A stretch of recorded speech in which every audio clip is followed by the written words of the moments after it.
ഇന്ന് രാവിലെ വിളക്കത്തിക്കലും കാര്യങ്ങളൊക്കെ അമ്മയായിരുന്നേ. അപ്പോൾ അമ്മ വിളക്കെത്തിച്ചുകൊണ്ടിരുന്ന സമയം കൊണ്ട് ഞാൻ നേരെ അടുക്കളയിൽ കയറി കേശു എന്താ ഉറക്കം എഴുന്നിട്ട് അവിടെ വന്ന് ഉറക്കച്ചടവിൽ കിടക്കുകയാണ്. അപ്പോൾ രാവിലെ തന്നെ ചായയൊക്കെ ഇട്ട് ഇപ്പോൾ അതിരാവിലെ എഴുതിട്ട് നടക്കാൻ പോയതാണെന്ന് തോന്നുന്നു. നല്ല പണി കിട്ടി. തൊണ്ടയും ചെവിയും ഒക്കെ വേദന തുടങ്ങി. നല്ല മഞ്ഞല്ലേ.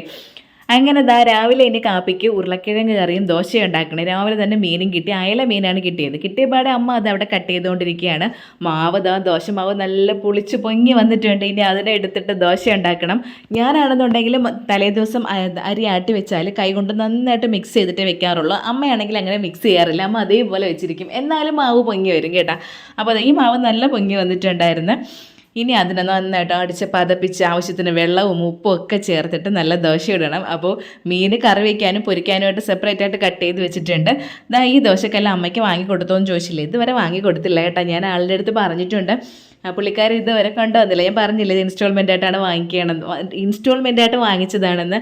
എന്തായാലും ഭയങ്കര ഉപയോഗമുള്ള ദോശക്കല്ലാണ്. അപ്പോൾ ദോശയും കറിയൊക്കെ റെഡി.